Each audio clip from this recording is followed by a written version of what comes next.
좋아요와 구독하기는 사랑입니다. 네, 안녕하십니까.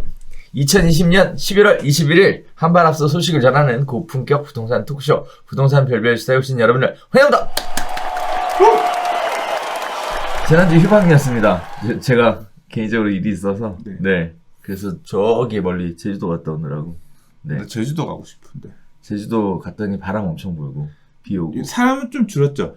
모르겠어요. 이게 성수기는 이제 싹 지나서 제가 아니야. 2년 전 11월 달에 제주도 갔다 왔는데 딱 좋았거든요. 해외로 나가시지 못하시는 분들이 제주도에 몰리면서 지금 제주도는 학생들은 없고요. 어른들이 엄청나게 많아서 올해까지 호텔 그리고 골프장 뭐 전부 다 못 가겠네. 매진. 그 얘기 들었어요. 뭐요? 제주도 비행기 표는 구하는데 네. 숙박업소를 못 잡아가지고 맞아요. 비행기 캔슬했다고. 맞아요. 그런 얘기 들었어. 맞아요. 네, 심각한 상황입니다. 뭐 그러나 우리는 또 제주도에 그 유능한 회원들이 계셔서 네. 나 우리 큰애 기말고사 끝나면 제주도 여행 가려고 그랬는데. 그래서 그래서 이제 애들이 크니까 그런 게 좀 어렵네. 그렇죠. 예.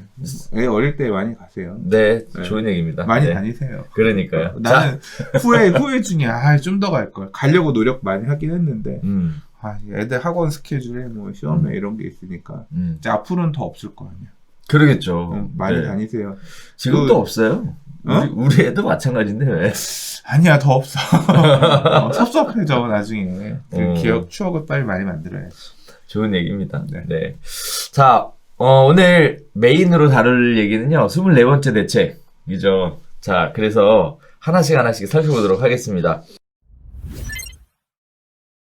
자, 일단 이번에 24번째 부동산 주거 안정 대책이 발표가 됐는데요. 영끌 전세 대책이 나왔음에도 불구하고 무주택자들의 한숨만 깊어진다. 소식입니다. 전세는 원인부터 해결책까지 문제를 잘못 짚었다라는 비판이 속출하고 있는데요. 엉뚱한 곳만 계속 긁어대니까 이젠 아프고 피도 나온다. 먼저 정부가 최근 전세난의 주요 원인으로 임대차 보호법 등 정책의 부작용이 아닌 저금리 탓으로 돌리는 것에 대한 비난의 목소리가 가장 큽니다. 금리 인하, 가구 분화에 따라 최근 가속화된 가구수 증가 등이 전세가 상승의 주요 원인이다라고 설명을 했는데요. 자, 이는요, 시장의 참여자들의 이야기와 정반대 배치된 얘기입니다. 시장에 있는 분들은요, 임대차법 시행으로 전세 매물이 줄고 집주인의 실거주 요건 강화로 전세 품귀가 심화해 전세난이 발생했다라는 얘기가 가장 많은데도 불구하고 엉뚱한 원인을 제시를 했는데요. 거기에 따라서 실제 부동산 현장을 탐문해보고 공인중개사들의 이야기를 들어보기나 한 것인지 의심스럽다. 전형적인 탁상 행정에 불과하다며 정책 실패를 인정하지 않고 언제까지 남탓만 하려는 것이냐라는 지적이 목소리가 굉장히 큽니다.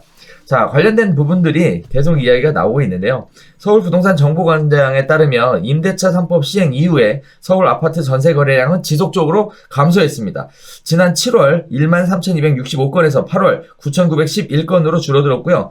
그리고 9월에는 7,264건, 10월에는 6,863건에 그쳤습니다. 제도 시행 이후 석 달 만에 거래량이 반토막 났는데요. 거기에 따라서 아파트 전세 수요가 임대차 3법에 직접적 영향을 받은 것이다 라고 보고 있음에도 불구하고 그렇게 얘기했다는 거예요. 반면에 서울시의 다세대 연립 전세 거래량은요, 제도 시행 전과 크게 달라질 점이 없었다라는 겁니다.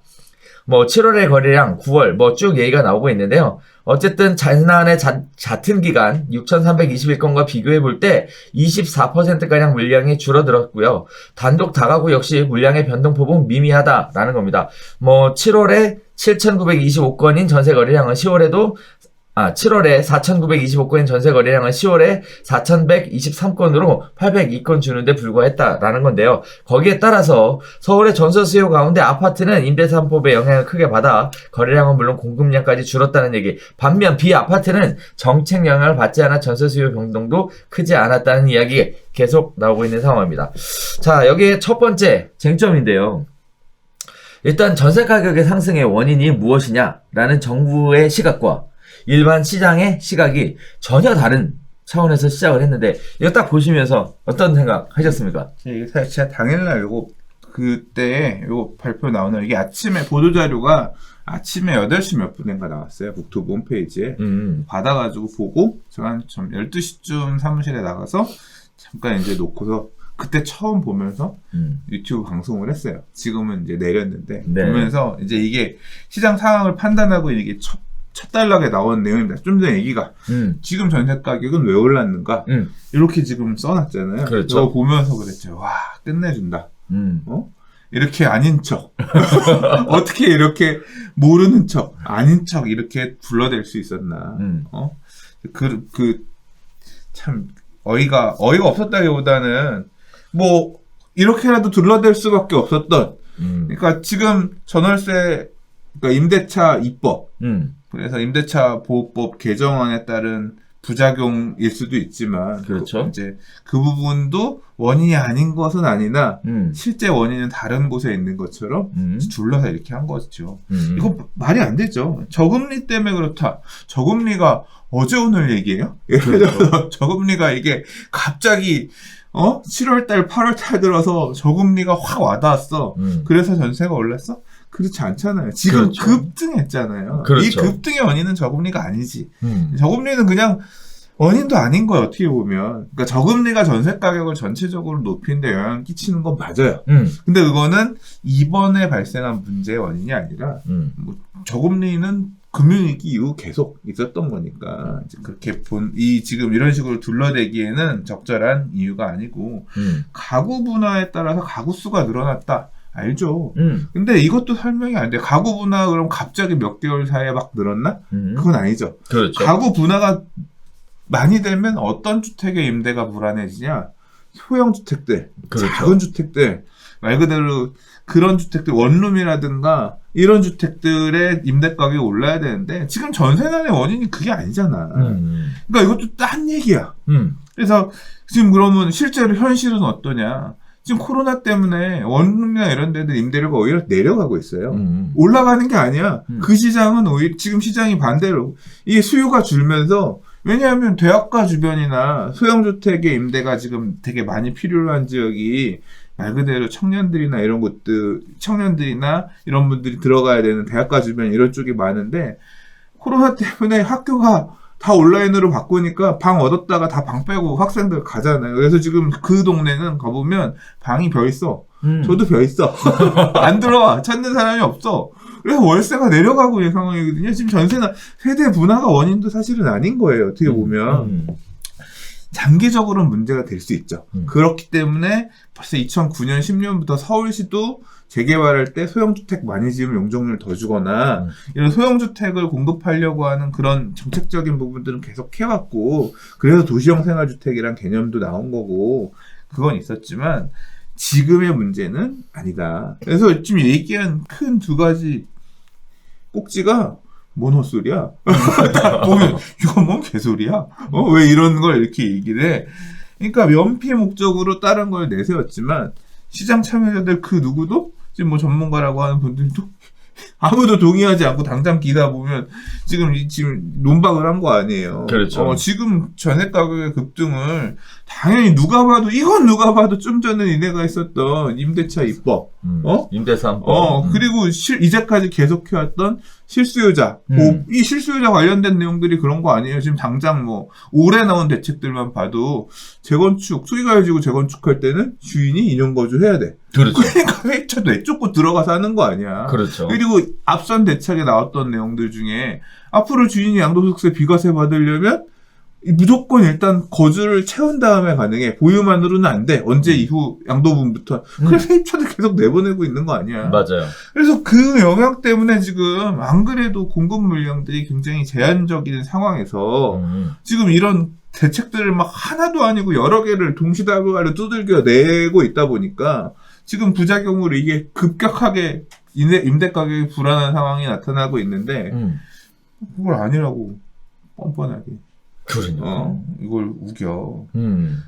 원인에 대한 평가가 대책을 볼 필요도 없어요. 왜? 원인을 잘못 분석했는데 결과가 제일 아니 지금 아픈 데는 심장이 아픈데 무좀약 발라주고 아이씨 무좀이 문제네요. 발이 문제네요. 무좀은 낫겠지.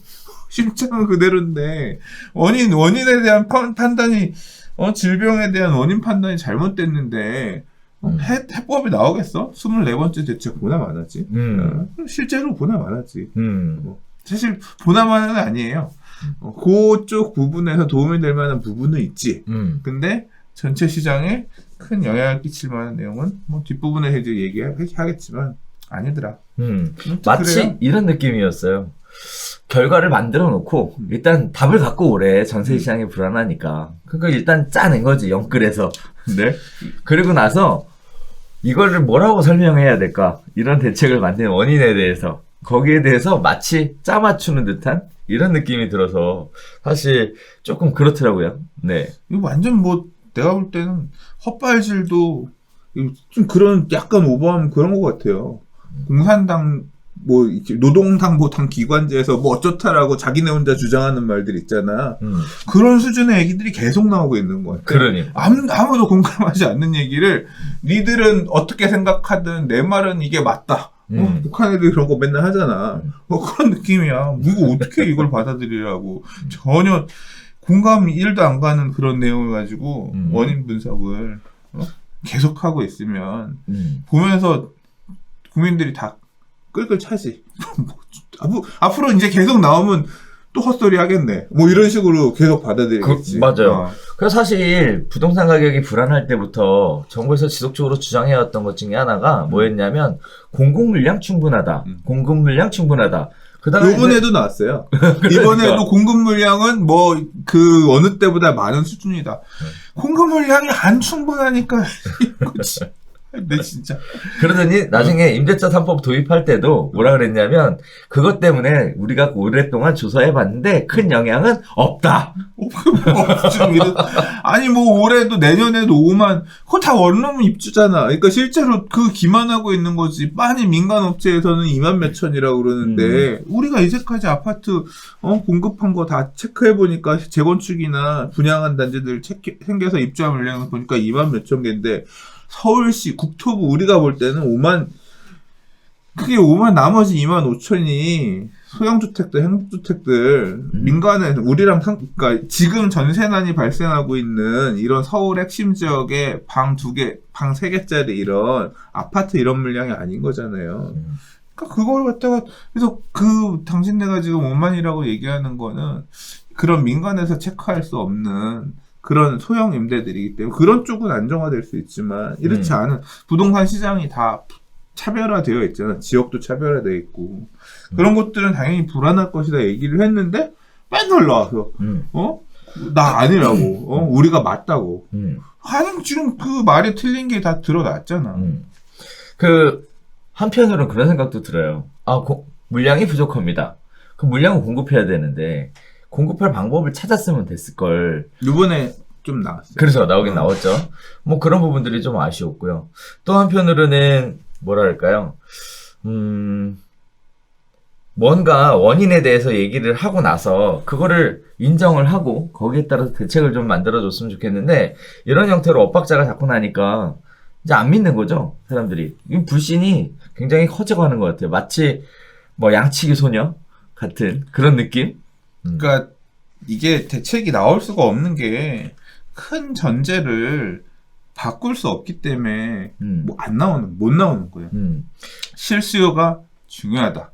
라고 하는 이 대전제를 가지고 실수요가 좋은 수요고 임대 전세를 끼고 부동산을 소유하는 거는 나쁜 짓. 그냥 나쁜 짓이라고 얘기하잖아요. 그래서 그렇죠. 2주택자, 세안 이런 거 공무원들 2주택자 넌 씨 옷 벗어. 뭐 거의 그런 분위기를 좀 만들고 있잖아요. 실수요가 아닌 임대를 낀 수요는 이 사회에서는 바람직하지 않은 거고 공직에 있어서도 안 되고 뭣도 안 되는 이런 걸로 지수를 몰다 보니까 임대 물량이 있을 수가 없는 거야. 그러니까 그 가치관을 유지한 상태에서는 아무 대책도 낼 수가 없어. 집을 그 가치관을 유지한 상태에서는 엄청나게 많은 집을 지어서 임대인을 민간 시장에서 못 해주는 부분을 대체해줄 수 있는 집을 짓는 것밖에 없거든. 근데 그건 단기간에 할 수 있는 게 아니잖아. 그러니까. 단기간에 할 수 없을 뿐더러 돈도 졸라 많이 들어. 그러니까. 그 땅 사야 되지, 집 져야 되지. 집도 대충 안 짓겠다면서요. 뭐 질 좋은 주택을 짓겠다면서.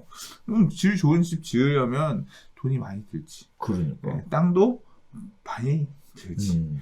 뒷부분에서 이제 그 얘기도 좀 더 하겠습니다. 그래서 이게 뭐 대책이 이 실수를 우선시하는 이 기준을 바꾸지 않는 하에서는 당장에 지금 문제를 해결할 수 있을 만한 솔루션이 나오기가 힘들어요. 그러니까 답답했겠지. 그래서 뭐 이런 대책 정도를 내놨겠죠. 뭐 한편으로는 진짜 몰랐을까요? 뭐 알면서 얘기 안 하는 거 아닐까? 이게 이런 실무적으로 대책을 만들거나 하시는 공무원분들이 네. 엄청 똑똑한 분들이잖아요. 그렇죠. 그러니까 말 그대로 그 고시라고 하는 강문을 네, 뚫고 그렇죠. 올라가서 그 위에 올라가 계신 분들이잖아요. 숫자면 뭐며 저 같은 사람은 될 수도 없을 만큼 엄청 똑똑하신 분들이지. 몰랐을까? 모르지 않죠. 그렇죠. 모르지 않죠. 근데 이게 그런 공무원들을 좌지우지하는 분이 누구야? 선출직 공무원들이잖아요. 그렇죠. 소위 말하는 이분들이 딱 큰 기조를, 그러니까 그런 거 아니에요. 당이 결정했습니다.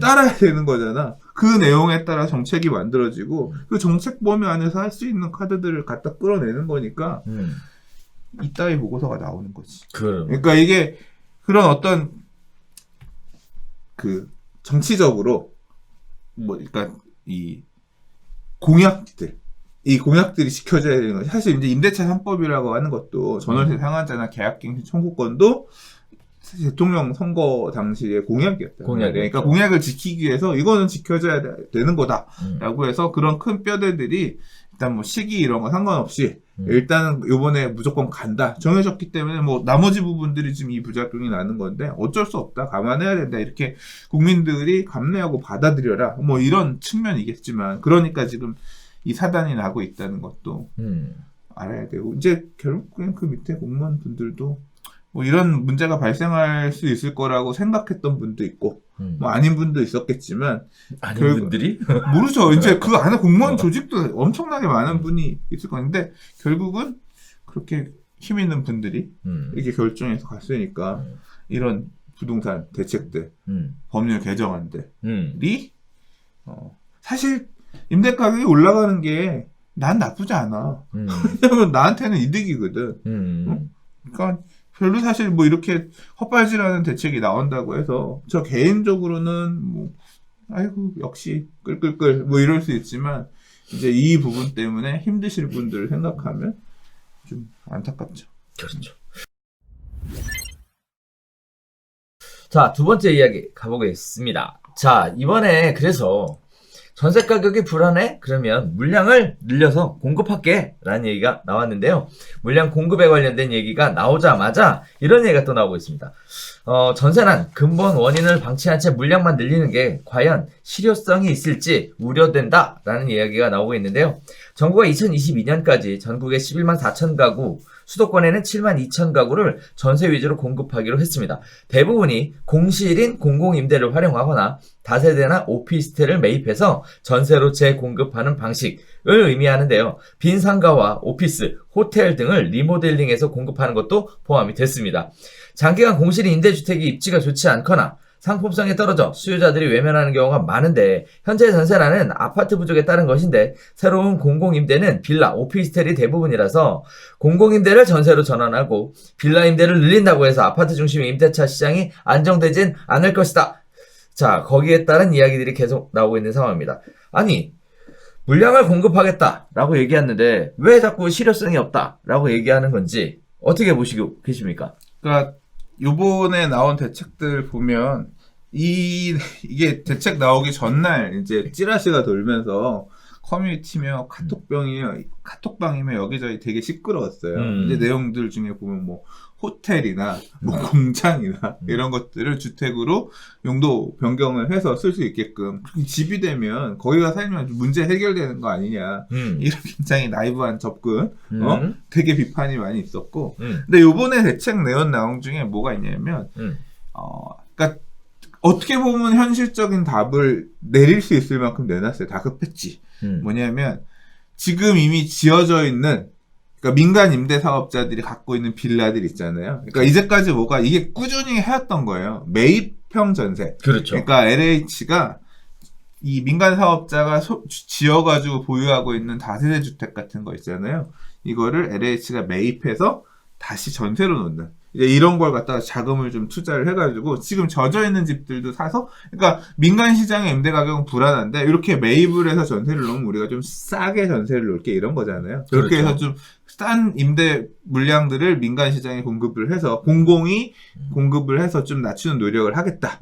이제 그렇게 했고, 그러니까 이미 젖어 있는 빌라들을 매입하는 형태, 그거를 좀 더 확대해서 하겠다는 얘기를 했고, 또 하나는 뭐냐면 아직 지어지지 않았다라고 하더라도 앞으로 지어서 네가, 그러니까 지금 당장 LH 직원들이 맨날 가서 막 땅 사가지고 빌라 짓고 하면, 빌라는 아파트랑 다르게 금방 지을 수 금방 있잖아요. 짓죠. 주차장을 파지 않는 경우도 많고, 그래서 보통 필로티를 1층에 주차 놓고 2, 3, 4층 하니까 땅을 깊이 파야 되는 이런 아파트 짓는 거에 비해서, 또 사업 규모가 커져야 되는 아파트에 비해서 빌라는 뭐 대지 한 50평, 70평, 80평 이런 것만 있으면 합쳐가지고 땅 사가지고 지어서 올리면 몇 개월 뒤면 주택 공급이 되니까. 맞아요. 그러니까 빠른 주택을 확보하기 위해서 이게 찾은 거지. 그래서 지금 젖어 있는 것도 살 거고요.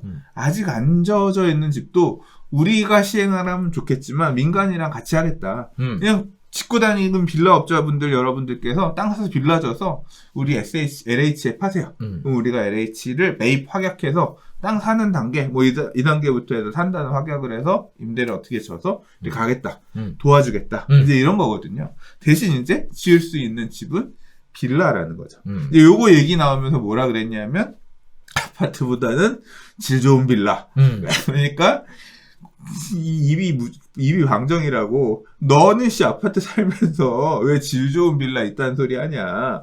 그런 비판들이 있긴 했으나, 그러니까 그 말만 안 했으면 사실은 어떻게 보면 그렇게 해서 새로 지어진 요새 신축 빌라들도 잘 안 짓거든요. 안 짓는 이유가 뭐냐면 신축 빌라도 대출이 꽉 막혀가지고 투자 목적으로 빌라를 사는 사람들이 옛날처럼 없고, 요새는 아파트 청약을 하기 위해서는 무주택의 가치가 되게 높기 때문에 청약 당첨되려면 이런 허접대기 빌라, 아무리 새 빌라라고 하더라도 유주택이기 때문에 그 내용 갖고는 아파트 청약이 안 되잖아요. 맞아요. 그래서 과거에는 그런 거 사서 살다가 그냥 청약하거나 아니면 뭐 이런 수요도 있었지만, 지금 무주택의 가치가 너무 커서 청약 통장의 가치가 너무 크기 때문에 이런 빌라도 안 사요. 그러니까 지금 빌라 거래량이 많이 있는 건 뭐냐면 재개발, 재건축, 공공재개발 이런 붐이 있는 지역들 빌라들은 거래가 됐지만, 그러니까 미주택자들이 더 사거나 재개발 받으려고 하는 사람 사지. 말 그대로 이런 질 좋은 빌라, 내 집에 대한 가치로 이런 빌라에 대한 수요는 되게 급감되어 있는 상태에서, 그래서 이제까지 별로 가다가 멈췄었단 말이에요. 근데 이제 요 나라가 나서서 이런 빌라를 좀 공급하겠다라고 하니까 이제 빌라 짓는 업자들은 살 사람이 정해졌잖아요. 누구? 나라잖아요. 그러니까 적정 이윤, 얼마에 팔면 되겠다 이윤 딱 보고 하려는 이제 민간 사업자들을 움직이겠죠. 이거 얘기 나오고 나서 나라가 질 좋은 빌라를 공급하겠다. 이 얘기는 결국 빌라 지을 수 있는 땅의 가격이 올라가겠구나. 이제 그런 결론도 아마 이제 호가를 높이겠지. 빌라 지으시려면 이 정도는 우리는 받아야겠는데, 이제 뭐 그런 흐름으로 가긴 하겠으나, 뭐 일단 이런 식으로 해서 지어지는, 뭐 이 숫자가 엄청 많지는 않아요. 계산해보면 서울 수도권이 뭐, 서울 같은 경우가 몇 천이었더라. 뭐, 수도권에서 19,000? 정확한 숫자는 제가 슬쩍 보고 넘어갔습니다만, 아무튼, 그런 식의 공급도 하겠다. 그래서 이제, 빌라를 새로 지어서 공급하거나, 지어진 걸 공급하거나, 아니면 뭐 상가나 오피스를 리모델링해서 주택으로 바꾸거나 이런 것들을 좀 허들을 낮춰서 하게끔 해서 공급을 하겠다. 뭐 몇 년간 11만, 숫자는 아주 엄청나게 많은 것처럼 얘기를 하고 있는데,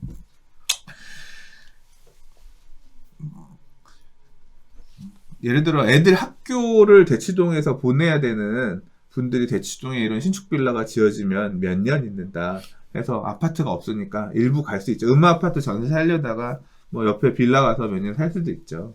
이제 그래서 어느 정도는 해결이 될 도움이 될 수는 있을 거예요. 전세 가격 등에 도움이 될 수는 있을 건데, 근데 이 가격도 엄청 차이가 나잖아요. 그렇죠.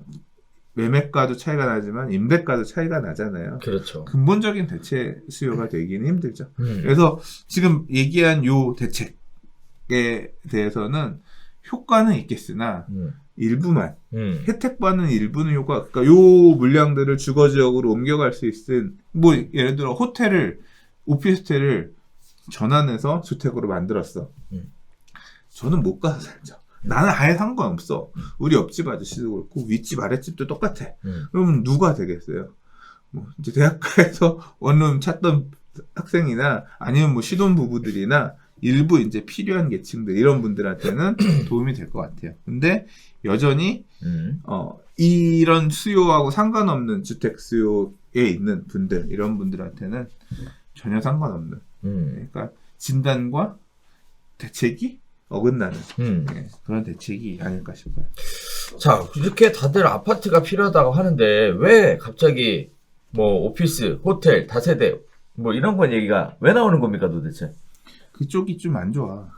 시장이 안 좋아요? 그러니까 상가 이런 데들은 특히 네. 코로나 이런 걸로 직방 두들겨 맞았잖아요. 그래서 지금 공실들도 심각하고 특히 이제 집합상가들 이런 데 같은 경우는 그래서 말 그대로 어떤 소비의 트렌드가 바뀌고 있고 도시만의 그런 좋은 건물들이 이제 제 목적을 잃어가지고 치되고 있잖아요.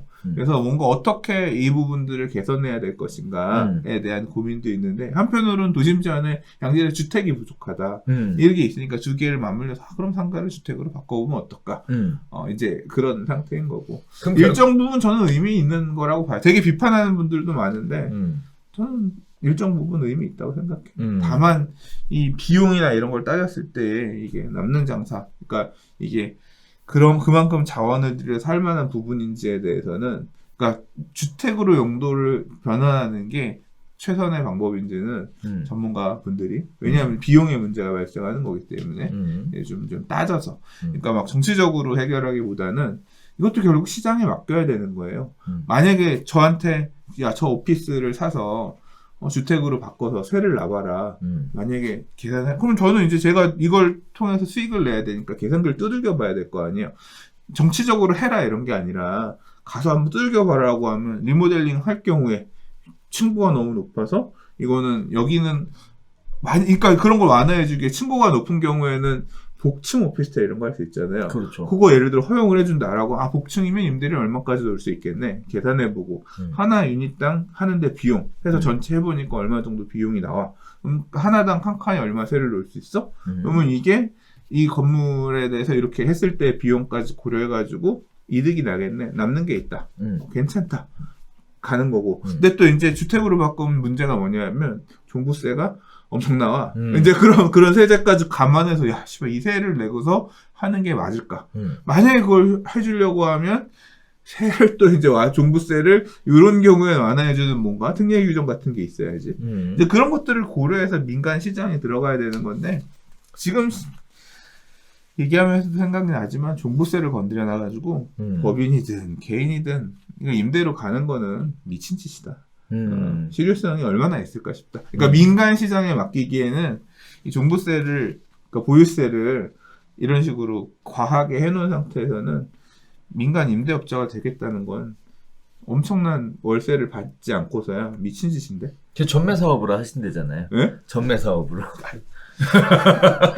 이걸 나중에도 결국 이런 소형주택이나 아니 좋은 집들도 많은데 좋은 집들도 많은 데가 아니라 이 상가를 오피스를 주택으로 리모델링한 집이 좋으면 얼마나 좋겠어. 결국 도심지 안에 그러니까 딱 이거 얘기 나오고 나서 바로 나온 게 그거잖아.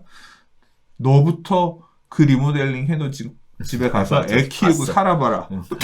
그 얘기하면 너 가서 애 키우고 살래? 그러면 참 이게 살기 싫지. 주상복합하고도 또 다르잖아요. 다르죠. 전혀 다르죠, 개념이. 그렇죠. 주상복합도 대단지, 그런 데들이 인기 있지. 나홀로 주상복합 이런 것들이 인기 없는 것처럼. 그렇죠. 그것만도 못한 오피스를 주택으로 전환한 주상복합이 되는 거잖아요. 예. 그래서 이제 닭장 얘기 나오고, 뭐, 굉장히 불만 섞인 이야기들이 많이 나오는데, 어찌됐든 아파트 공급을 해야 한다라고 시장에서는 이야기하고 있는데 아파트 공급을 할 방법이 없으니까 일단 공급부터 하겠다. 그런데 기왕이면 뭐 소장님 얘기하셨던 것처럼 시장이 안 좋은 쪽에서 이쪽으로 전환시키는 이런 방법의 공급을 한번 해보겠다. 근데 이게 얘기를 하고 나니까 진짜 네. 이게 특성인 것 같아요. 봐요. 공공 재건축으로 5만 공급 대책 그랬잖아. 공급 대책 공공 재건축으로 5만 호를 공급을 더 늘리겠습니다. 하나도 없잖아. 공공 재건축 사전 컨설팅했던 신청했던 데들도 우리도 조합원들이 하지 말래요. 빠져나가고 없잖아. 없죠. 그러니까 터무니없는 숫자를 딱 내서 이번에도 임대 아파트를 2010 몇 년까지 11만 얼마를 하겠습니다. 임대주택을 공급하겠습니다. 하는데 그 숫자가 다 뻥카 같아. 이제 계속 반복되면 아유 저놈들은 또 저렇게 답 안 나오는 말도 안 되는 숫자 가지고 현혹시키고 그러니까 현실성이 과연 있는 숫자인가? 이것도 실무적으로 이렇게 봐서 좀 전에 얘기했던 허들들 보유세, 전 종부세 이거 완전 치명타일 것 같거든요. 그런 것들을 감안하고 민간 사업자들이 들어와서 할 거냐? 못하죠. 그거 다 공공이 할게요. 그렇죠. 어디서 돈이 나서? 그렇죠. 지금 돈이 어디서 나서 이걸 다 한다고? 그렇죠. 어쨌든 공정 경쟁 시장은 아니죠. 그죠? 한쪽은 세금을 안 내고 한쪽에서는 세금을 내고 세금만큼 감면해주겠다. 뭐 이렇게 봐도 될 것 같은데. 아무튼 그렇게 두 번째 이야기 마무리하고요. 대책 발표될 때마다 언급되는 그 숫자에 관련된 오류가 이번에도 크게 있다라는 얘기가 있어서 세 번째 이야기로 바로 넘어가겠습니다. 자, 여기 지금 대책에 보면요. 공실인 공공임대를 활용한다라는 얘기가 있었어요. 그런데 이 공실인 공공임대가 좀 숫자에 문제가 있다라는 얘기입니다. 자, 정부가 공공임대 공실 4,900가구 서울 기준입니다. 을 활용해서 전세형 공공임대를 공급하겠다는 전세대책을 발표를 했는데요. 생색내기에 그칠 가능성이 높다. 구체적인 얘기들이 나오고 있습니다. 자, 정부가 집계한 서울 시내 3개월 이상 공공임대 공실은 지난 10월 기준 총 4,936가구라고 합니다. 자, 거기에 따라 4,000여 가구가 서울주택도시공사 SH물량이라고 하는데요. 여기에 따라서 현행 기준에 따라서 공급을 하면 무슨 문제가 있는가를 조목조목 짚으셨는데요. SH공사에서 가지고 있는 물량입니다. 연간 발생한 공실을 채우기 위해 1년에 한 번씩 예비 입주자를 모집하고 있는데요. 예비 입주자 모집 경쟁률은 매우 높기 때문에 최종적으로 나오는 공실은 거의 없을 것으로 보고 있습니다. 지난 16일부터 20일까지 신청을 받고 있는 상황이라고 하는데요. 실제로 지난해 진행된 예비 입주자 모집 공고 당시 1,004가구 모집에 11,617명이 신청해서 경쟁률이 11.6대 1이라 이렇게 얘기하고 있고요. 국민임대의 경우도 비슷합니다. 코로나19 확산 등으로 위험이 있어서 내년으로 입주자 모집을 연기를 한 상황이었어요. 거기에 따라서 2021년도 1차 국민임대 모집 공고가 날 예정인데요.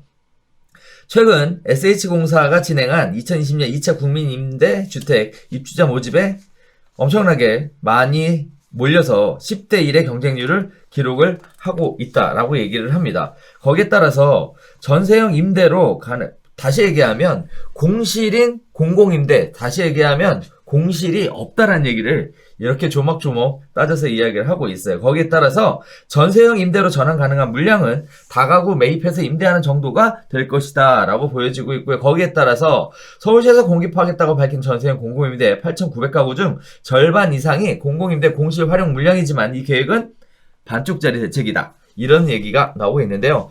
공급 물량을 숫자로 보여줘야 사람들이 이 정도 늘어나면 나한테도 혜택이 올 수 있겠구나 라고 해서 여러 가지 이야기를 하였으나 결국은 입주자 모집 공고를 하고 남는 거를 전세로 하겠다는 건데 입주자 모집 공고하면 끝난다라는 거잖아요. 물량이 없다라는 얘기인데 굳이 이렇게 금방 드러날 숫자를 이렇게 만들 필요가 있었을까라는 생각도 들면서 왜 공급 물량 공급하겠다는데 실효성이 없다라고 사람들이 이야기하는지가 극명하게 드러나는 하나의 예가 아닌가라는 생각이 들거든요. 그리고 이제 전세 대책이니까 이게 보세요.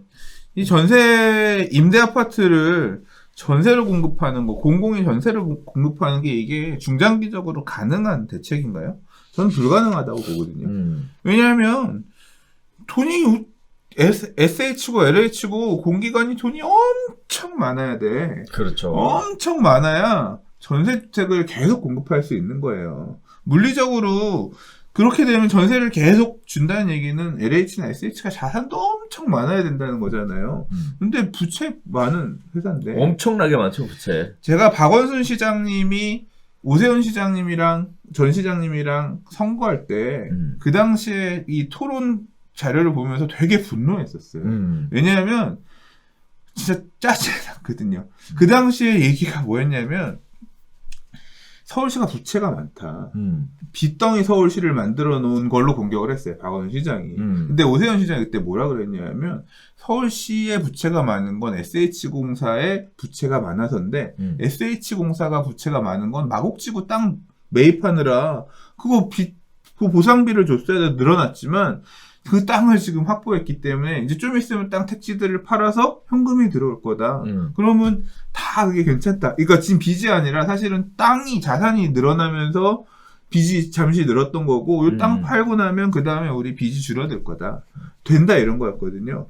근데 그걸 갖다가 무슨 소리냐 계속 서울시를 빚덩이 저걸로 만들었다는 식으로 막 그렇게 토론을 하더라고요. 그래서 막 야씨 저거는 제가 그 당시에 이제 그런 식으로 조금 이해가 안 가. 그 토론의 내용이 이해가 안 갔었거든요. 자, 그러니까 SH공사는 이런 식으로 사업을 해서 땅을 계속 자산을 많이 깔고 있으면 있을수록 부채가 늘어날 수밖에 없는 그런 구조잖아요. 그렇죠. 이 결국 뭐냐면 이렇게 주택이라고 하는 자산을 많이 깔고 있다라고 하면 월세를 받아서 적어도 유지하거나 관리하거나 할 수 있을 만한 돈이 나와야 되는데 전세는 그런 게 아니잖아요. 그렇죠. 게다가 전세도 낮게 가격을 시세보다 저렴하게 깔아주잖아요. 이 사업을 SH공사에서 했어요. 그게 SHIFT, 시프트라고 얘기를 하는 그 사업을 오세훈 시장이 했단 말이에요. 근데 하다가 지금 이제 안 해.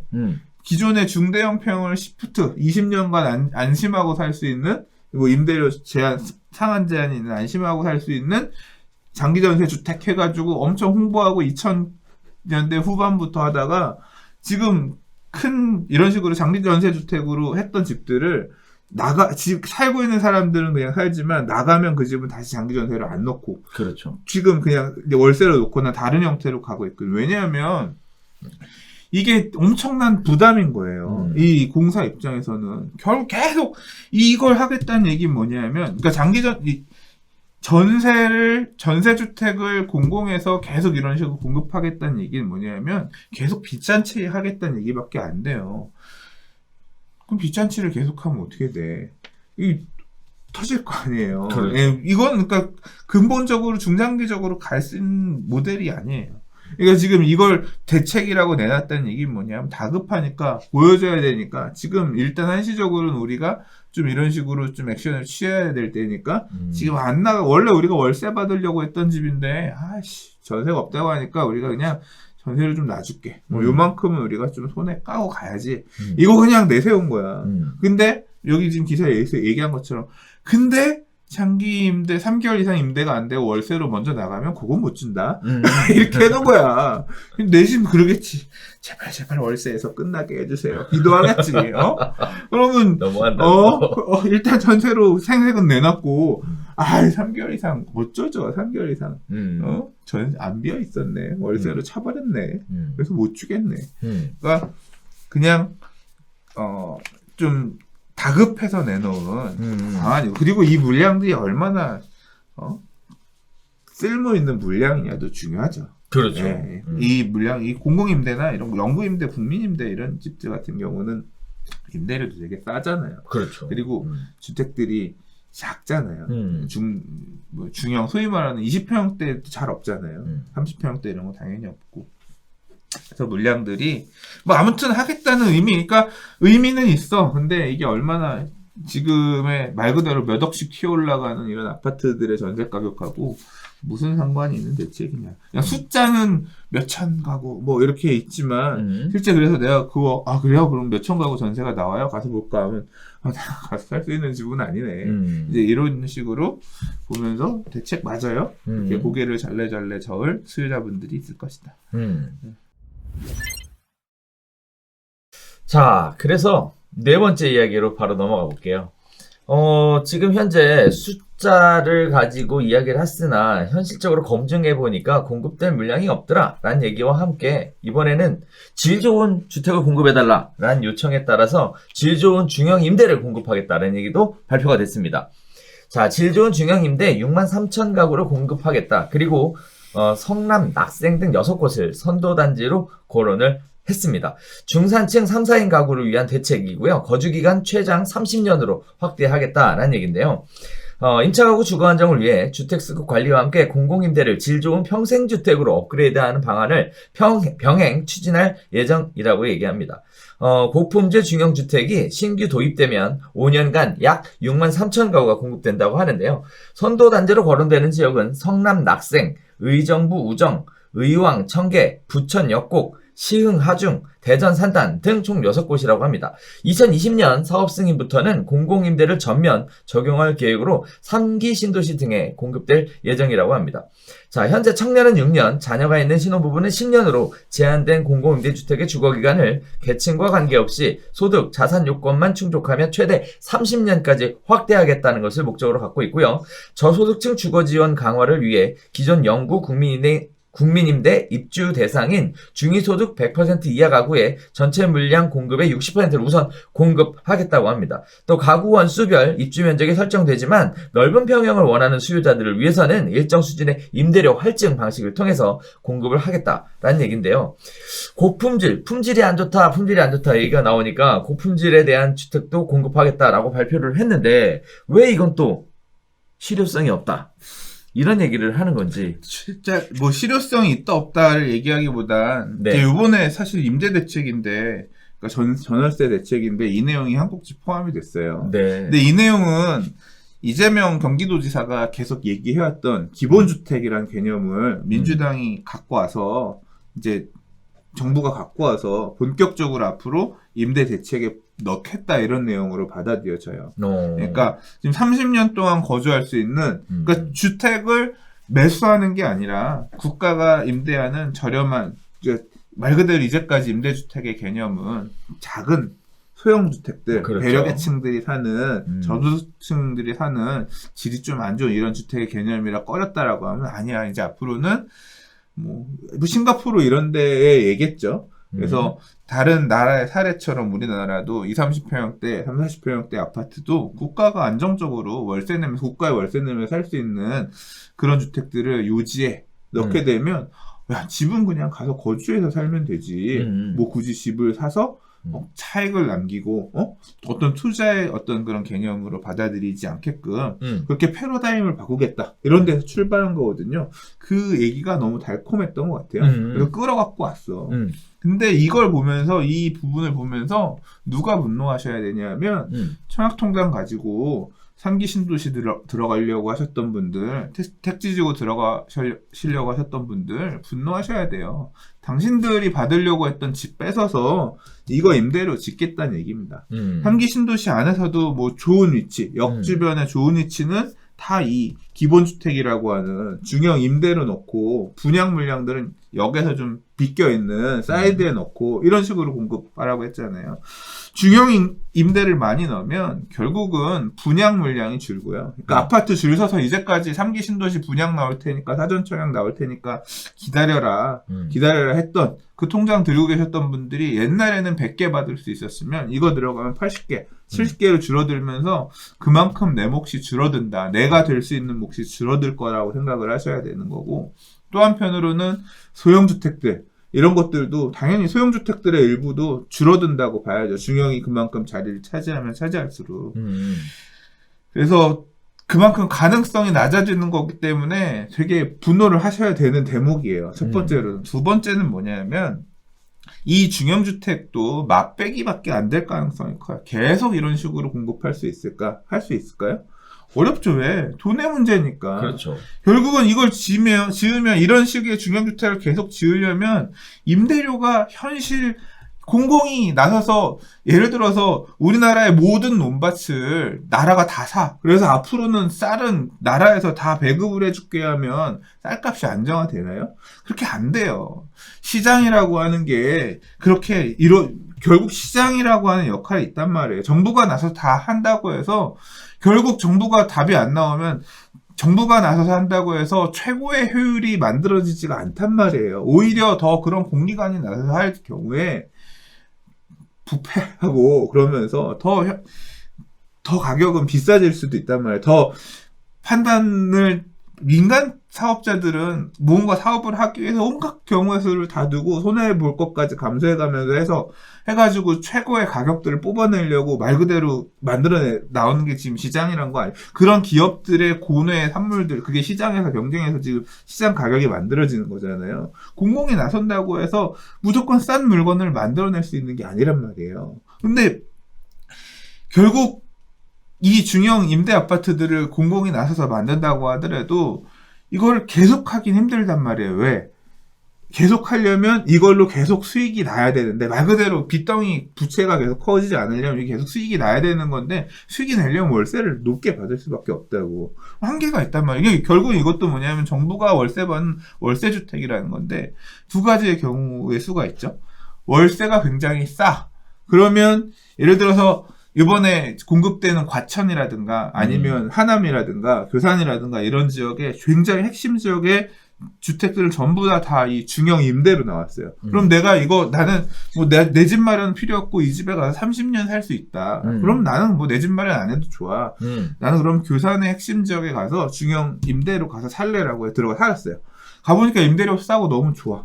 그러면 이 집은 계속 임대를 놓을 거 아니에요. 그렇죠. 예. 그럼 이 집에 들어가고 싶은, 이 공공임대에 들어가고 싶은 사람은 많을까요, 적을까요? 많겠죠. 여기 들어가서 사는 게 주변에 민간 아파트에 전세 월세 사는 것보다 훨씬 더 나으니까 사겠죠. 그러면 이거 아파트에 들어가려고 맨날 줄을 서겠죠. 대기표가 있겠죠. 그렇죠. 예. 근데 그러면 내가 여기에서 10년 살았어요. 10년 살아가지고 애 이제 대학교 보내고 이제 교산에서 출퇴근하기엔 너무 멀어서 또는 내가 직장이 바뀌어서 뭐 다른 이유로 해서 옮겨가야 돼. 그래서 뭐 예를 들어 다른 지역에 이번에는 좀 멀어져가지고 수원으로 이사를 가야 되는데 그럼 그 다음엔 난 어떻게 돼? 10년 살고 이사 가려고 하면 10년 동안 잘 살았으니까 나라 입장에서 볼 때는 싸게 잘 살았으니까 됐지 가. 그러면 이 집에 줄 서 있던 사람 들어가겠지만 그러면 난 수원에 있는 다른 이런 중형 임대로 갈게요. 거기에 티오가 있냐고. 없지. 거기 가면 다시 그냥 말 그대로 시장 바닥 위에 얹어 있는 시장 바닥? 아무튼 다시 말 그대로 호롤의 들판에 서 있는 임차 대기인 하나밖에 안 되는 거예요. 나라에서 계속 책임져 줄 수 있냐? 아니란 말이야. 내가 당첨돼서 갈 수 있는 그 기간 동안, 내가 이용할 수 있는 기간 동안. 그럼 난 여기 임대료가 싸니까 30년이고 40년이고 그냥 30년 보장해 준다고 30년 동안 여기 살아야겠네? 그리고 수원 출퇴근하려면 맨날 그러고 다녀야 돼? 옮기면 안 되지. 그러니까 이거는 결국 뭐냐면 말은 나라가 어느 정도 보장해 준다는 개념은 좋은데 현실적으로 보면 주거 이전의 자유가 없는 거야. 여기에서 벗어나는 순간 나는 외톨이가 되는 거거든. 힘들어지는 거거든. 아니 왜 이걸 이런 중형 임대로 공급해? 이걸 분양을 해서 내가 사면 대출금 이자 내면서 갖고 있다가 나중에 내가 10년 살았는데 팔아야겠어. 내가 수원으로 이사 가야겠어. 팔고 그 돈 갖고 수원 가서 집 사면 되잖아. 또는 수원 가서 임대 전세를 얻든 월세를 얻든 하면 되잖아. 아니 자본주의 사회에서 그걸 할 수 있는 게 권리이고 우리가 시민으로서 누려야 될 그건데 왜 그걸 빼놓고 이런 식으로 국가에 종속시켜서 말 그대로 이게 이런 식으로 되면 계속 제발 다음번엔 나라에서 주는 임대 이거 됐으면 좋겠는데 결국은 수원에 어디 빌라 전세 가서 월세 가서 살고 있다가 또 수원에 있는 이런 국민 중형 임대 아파트에 대기 걸어놓고 다음번엔 내 차례 왔으면 좋겠네. 그 배급 이게 이거 쌀 얻으려고 배급 줄 서 있는 거랑 뭐가 달라요? 주거를 그런 식으로 바꾸고 있는 거잖아요. 패러다임을. 나는 이거는 짜증 졸라 나요. 안 이랬으면 좋겠어. 왜 이런 패러다임을 자꾸 가져가고 낚이지? 사람들이 낚이려고 하지?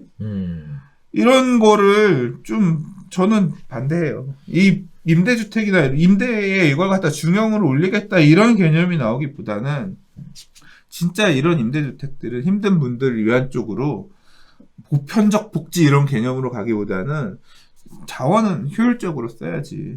나머지 민간에 맡길 부분을 너무 공공이 나서서 다 자기네가 할 수 있는 것처럼 돈도 없으면서 돈도 결국 쓸 수 있는 건 제한적인데 아니랬으면 좋겠어요. 아무튼 나는 그래서 졸라 싫다. 마음에 안 든다. 이런 정책 자체가. 이거 가서 들어갔다가 이사 나중에 가야 되면 그때 집을 살 걸. 할 수도 있겠지. 괜히 이거 들어와가지고 10년 잘 살고 나는. 그럼 여기 들어가려고 하는 수요라고 보면 결국은 집을 현재 살 수 없는 여건에 있는 분들이 잠시나마라도 좀 편안한 안식처를 제공해주겠다. 이렇게도 보여질 것 같은데요.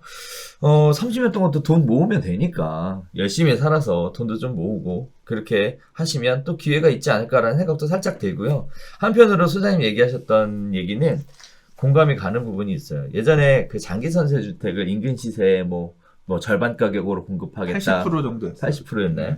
하여튼 뭐 그렇게 공급을 했으나 나중에 가서 처음에 시범단지만 그렇게 저렴하게 공급이 됐고요. 제 기억으로는 이후에 공급된 것들은 가격이 거의 시세에 준하게 공급됐었던 걸로 기억을 하고 있습니다. 그나마도 끌고 가는 게 어려워서 사실상 지속적으로 끌고 계속 유지시킬 수 없었던 정책인데 과연 이런 부분들이 앞으로 계속 지속적으로 유지할 수 있는 정책일까에 대해서는 한번 생각을 해봐야 되는 부분일 것 같아요. 급한 마음은 알겠으나 조금 지속 가능한, 그리고 사회가 그걸 사회가 부담해야 되는 거잖아요. 결국 부채라고 하는, 공기업의 부채라고 하는 건 사회가 부담해야 될 거잖아요. 그 일부를 위해서 사회가 계속 이런 부분을 부담해 갈 수 없다면 이런 기준은, 이런 어떤 정책은 잘못된 정책이죠. 그러니까 말 그대로 이거는 너무 급조된 어떤 얘기잖아. 조금 그러니까 더 비판이 있는 것 같고, 저도 그 비판에 공감합니다. 말은 되게 공감하는 게 아니라 똑같이 졸라 욕해놓고 공감합니다. 왜? 좀 부드럽게 얘기하니까 좀 그러네. 30년 열심히 일해야지. 투잡, 쓰리잡 해가지고 열심히 아니, 일해야지. 나는 이런 정책 싫어요. 네. 자, 5번째 이야기입니다. 입지 안 좋은 데만 공급한다 라는 얘기 나왔더니 이번에는 국토부 장관님께서 입지 좋은 데 공급할 거야 이런 얘기 하셨습니다. 자, 호텔 개조한 전셋집 도심 내 직주 근접에 장점을 갖고 있다 라는 얘기인데요. 윤성원 국토교통부 1차관이요. 호텔을 개조해서 1인 2인 가구의 전세 물량을 공급키로 한 대책에 대해서 해외에서는 호텔을 주택용으로 많이 공급한다며 호텔은 입지가 도심 내 요지에 있어 장점이다라고 강조를 했습니다. 호텔 등 숙박시설과 오피스, 상가 등을 개조해서 총 1만 3천 가구를 공급하기로 했는데요. 일각에서는 현실성이 떨어진다, 닭장주택이 될 거다라는 비판이 쇄도하고 있는 상황입니다. 자, 호텔을 그대로 하면 주거용이 안 돼서 공기업이 매입해서 취사나 부엌 등 주거용도로 개량해서 공급을 하겠다라고 얘기한대요. 지금 주거용이 안 되는 걸 공공이 개입해서 주거용으로 만들겠다는 얘기죠. 자, 전세 가격의 다세대 다가구는 안정이 됐는데 아파트만 오르고 있다. 아파트는 공급에 2년 반이 걸려서 1, 2년 사이에 획기적인 공급을 늘리려면 아파트에 준하는 평형, 디자인, 편의시설을 갖춘 다세대 연립 오피스텔을 공급해야 한다. 여기서 한번 획을 긋고요. 그리고 이런 얘기를 했어요. 청년층이 원하는 아파트 수요를 대체할 수 있을 것이다 라는 얘기를 했는데요. 결국 이 얘기는 2030 세대를 타겟으로 해서 공급되는 공급 대책의 일환 아닐까라는 생각이 들면서 한편으로는 법 만들어지겠다라는 생각도 드는 부분이에요. 좋은 입지에 공급하겠다 이렇게 얘기했는데 다들 또 실효성이 없다라고 얘기하는 이유는 아무래도 여기에서 언급했던 닭장주택이 될 거다에 대한 어떤 거부감, 두려움 뭐 이런 것 때문에 있지 않을까라는 생각이 드는데 어떻게 보셨어요? 저는 이 부분은 별로 그렇게 비판하지 않아요. 그러니까 저는 막 이게 되게 나쁘게 얘기하는 분들이 많았는데 저는 이거는 뭐 그럴 수 있다고 생각해요. 그러니까 청년주택도 결국 임대료 수준이나 얼마나 매력 있는 물건으로 이게 어차피 애초에 뭐냐면 이런 호텔을 개조해서 주택으로 만드는 거는 이게 1인 가구나 요새는 제 또래, 제 친구들도 보면 결혼 안 한 친구도 있거든요. 그러니까 그런 세대들, 결국 이런 분들 중에서 도심 안에 오피스텔 거주하는 거 선호하고, 근데 사실 어떻게 보면 호텔이나 이런 물건들이 잘 리모델링 하면 오피스텔의 대체제 역할을 할 수 있거든요. 네네. 그리고 오피스텔은 인기가 좋아요. 왜? 주차나 이런 부분들이 원룸이나 이런 거에 훨씬 좋고, 일단 입지라든가 교통 편의성이라든가 이런 부분들이 되게 좋거든요. 그러니까 건물만 잘 리모델링하고 하면, 그러니까 뭐 지금 여기 베니키아 호텔 개조해서 공급하고 요게 청년주택 리모델링형이라 그래서 이슈가 됐을 때 저도 봤거든요. 이 문제들이 좀 있어요. 뭐 라운더리 서비스 이런 거 무조건 이용해야 되고 뭐 그런 조건으로 해서 계산해온 임대료도 매력이 없고 바닥도, 그러니까 리모델링도 되게 그렇게 성의 없게 한 부분도 있고, 그래서 초기에 이슈가 됐어서 그때 봤었거든요. 지금은 어떻게 바뀌었는지 모르겠어요. 근데 결국은 잘만 하면, 살만하게 잘만 하면 될 거라고 생각해요. 그리고 만약에 이제 조금 시류를 읽는다고 하면 저는 그런 거 있으면 좋겠거든요. 예를 들자면 제가 만약에 결혼을 안 하고 혼자 살았다. 그러면 이런 집 들어가면 괜찮겠다 싶은 그런 거죠. 그리고 실제 그런 시도들이 어디에서 있냐면 공유 주거라 그래서 강남 쪽에서는 애초에 시행 단계부터 그렇게 들어가는 것들이 있어요. 그래서 임대료는 싸지 않아요.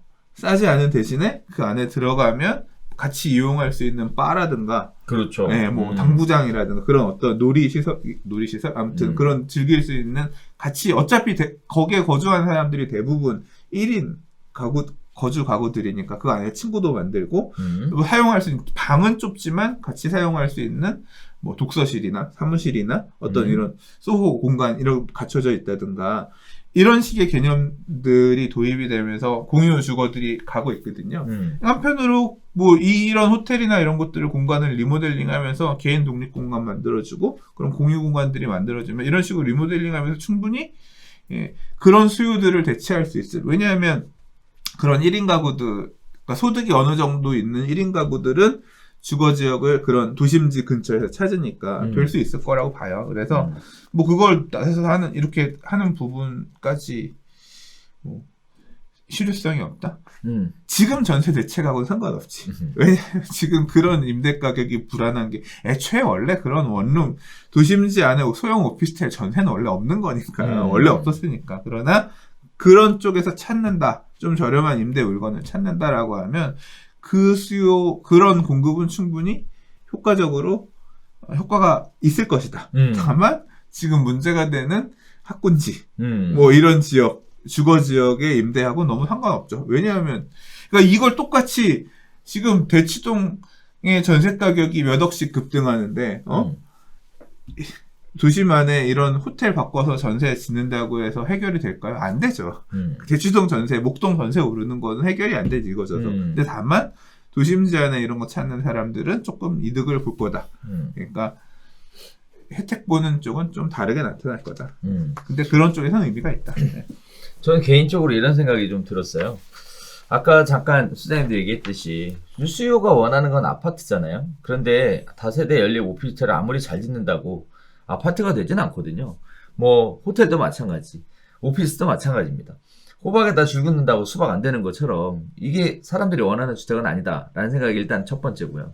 그다음에 두 번째는 거주는 따로, 아파트 사는 거 따로, 이렇게 따로따로 놀 것 같은 생각이 드는 거예요. 지금 아시겠지만 좀 경제 여건이 되는 그런 분들은 거주는 도심에 살지만 실제 아파트를 매수하거나 청약을 해서 당첨을 기다리시는 분들 다 지금 하고 있거든요. 이게 수요를 잡는 데는 또 역부족이지 않을까라는 생각이 들면서, 그래서 실효성이 없다라는 얘기를 그래서 하는 거 아닌가라는 생각도 들어요. 이번에 그런 말들 자꾸 하시잖아요.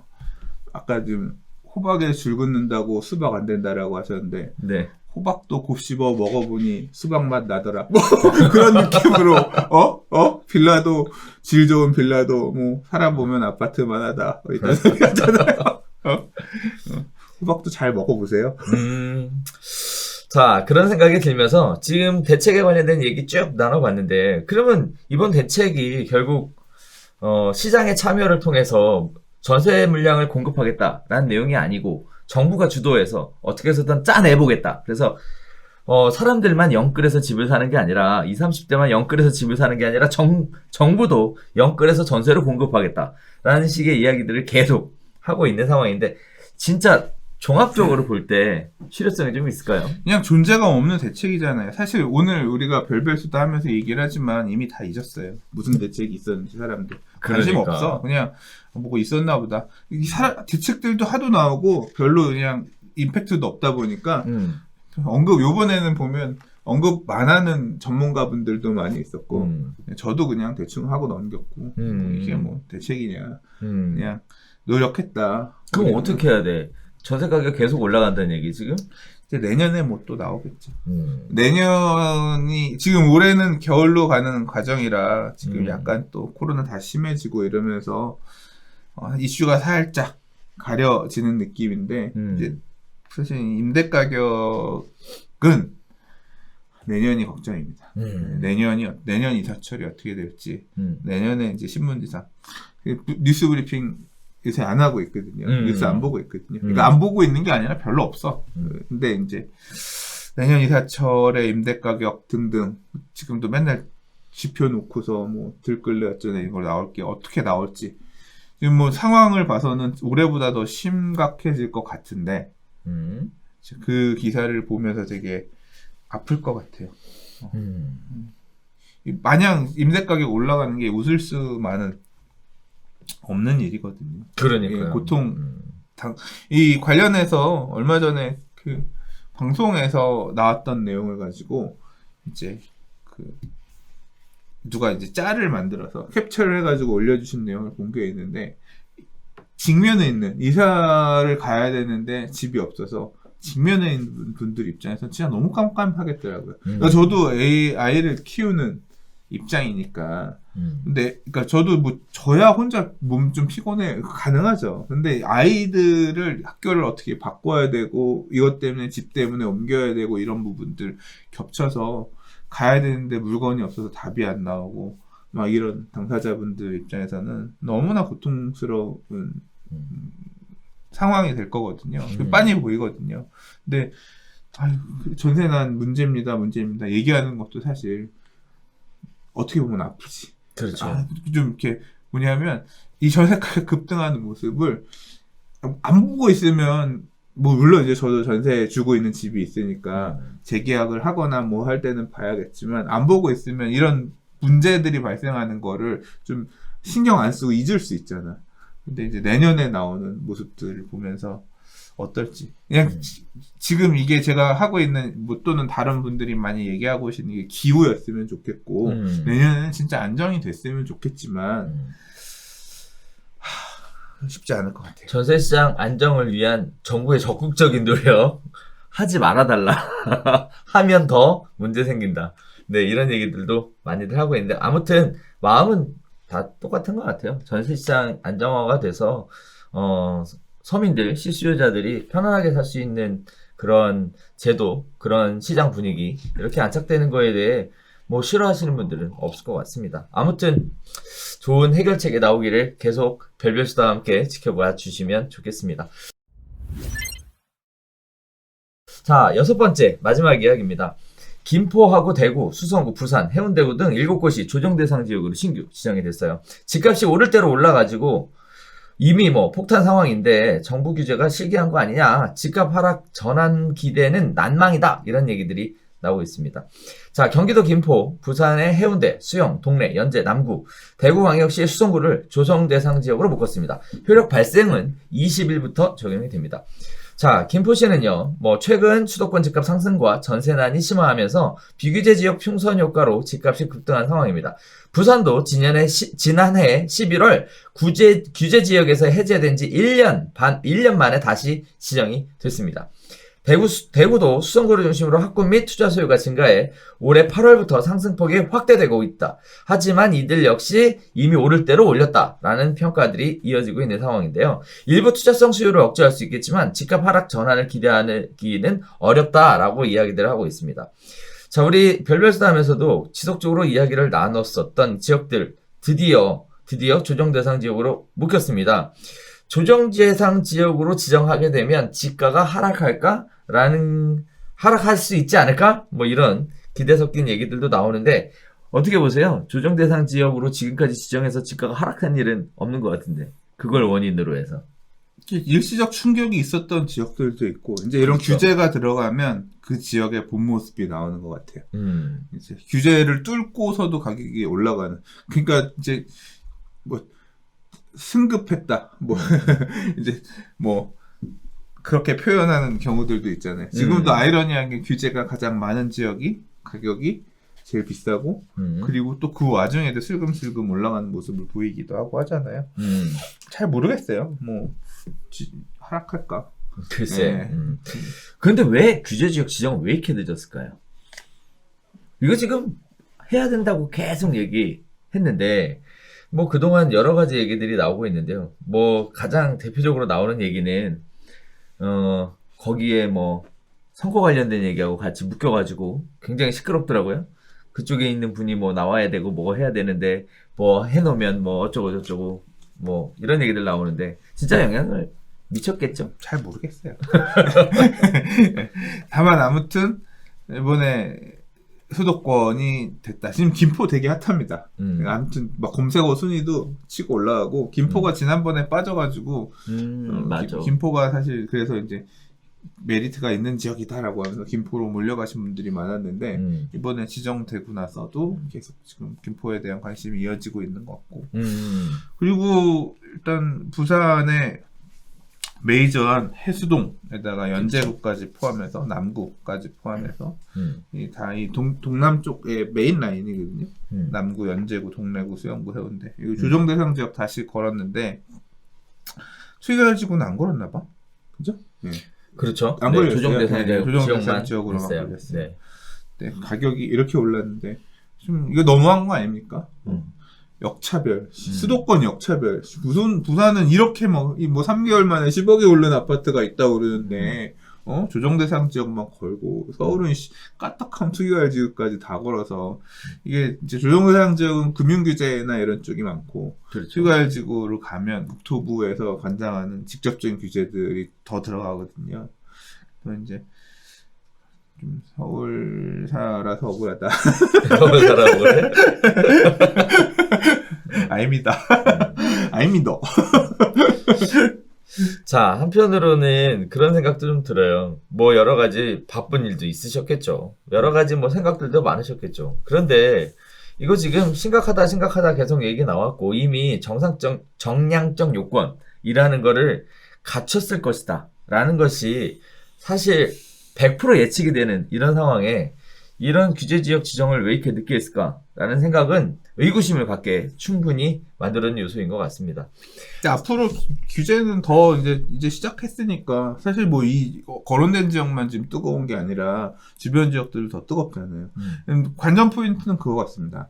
이제 항상 연초에 보면 이런 거 물어봐요. 지방 부동산 2020년 서울 부동산 어떨까요? 수도권 부동산 어떨까요? 지방 부동산 어떨까요? 막 설문들 나오고 연초면 그러면 서울은 오를 건데 지방은 떨어질 거다. 이런 평가들 전문가들 평가들 되게 많아요. 근데 막상 보면 올해 뚜껑 열었더니 지금 어떻게 보면 지방이 더 난리였잖아요. 그렇죠. 2021년도는 어떨 될지 모르겠는데 지금 뭐 이게 서울도 그렇고 지방도 그렇고 돈의 가치가 내려간다고 해야 될까? 저금리에다가 이런 기조는 계속 지금 이어지고 있잖아요. 그렇죠. 이제 내년에 지금 이제 서울이 딱 말 그대로 가장 규제가 많은 삼청대잠이라고 불리는 이 지역은 크라운 5개, 왕관 5개, 규제 5개 묶여 있지만 이제 이게 지금 그래서 그 외부 지역들은 규제 4개짜리, 3개짜리 이렇게 가면서 딱 지역이 만들어지잖아요. 이 경남권 그러니까 이 지방에서는 지금 말 그대로 해운대, 수영구, 동래구, 연제구, 남구가 규정 대상 지역 묻겠단 말이에요. 근데 이제 규제가 생기면 항상 이제 규제 옆으로 그 옆에 빠져 있는 지역으로 또 수요들이 그러면 지금 조정 대상 지역이 묶이면 뭐가 딱 걸리냐면 양도소득세 중과가 걸립니다. 맞아요. 네, 그게 이제 바로 딱 걸리고 분양권 전매 제한이 딱 묶이면서 세금에 대한 게 쫙 세금이 이제 그게 묶이면서 가면 그러면 지금 걸렸기 때문에 엑시트하고 싶어도 세금이 중과되니까 못 나온단 말이에요. 그러면 이제 빠져있는 옆으로 간다. 지금 김포 조정대상 지역 안 걸렸을 때 빠졌던 것처럼 이제 어떻게 수요가 갈 거냐. 일산? 그렇죠. 이제 그럼 이게 계속 그럼 좀 더 규제가 심화되고 옆으로 갈 거냐. 말 그대로 서울이 수도권에서 발생했었던 이 효과가 이 경남권 지방에서도 발생하면서 투기할 지구가 추가적으로 지정된다거나 아니면 조정 대상 지역이 더 확대된다거나 이제 똑같은 규제가 생기면 차라리 해수동이 낫다라고 하면서 다시 투자의 흐름이 해수동으로 넘어오고 그럼 해수동이 더 올라가면 해수동에는 투기과열 지구를 더 묻고 어떤 서울 수도권에서 반복됐던 이런 풍선 효과 또는 이제 규제의 역효과들이 반복되면서 이제까지 적용돼 본 적이 없는 투기과열지구 규제가 이제 이 비수도권, 이 경남권에서도 발생할지 그것도 좀 되게 궁금합니다. 근데 부동산 중개업 하시는 분들 입장에서는 공부 좀 하셔야 돼요. 조정 대상 지역으로 지정되면 뭐가 바뀌는지. 근데 여기 부산은 이미 다 예전에 지정됐던 곳이라서 김포. 김포? 김포 얘기하는 겁니다. 안 그래도 네. 긴장하고 있습니다. 또 전화 오겠구나 이거. 네. 네. 자, 아무튼 부동산 중개하시는 분들 입장에서도 상황이 바뀌었으니까요. 바뀐 상황에 맞춰서 중개는 하셔야 되겠고, 실수하셔서 나중에 소비자도 중개사도 피해보는 일이 없게끔 미리미리 준비하시고 공부하시고 하셨으면 좋겠습니다.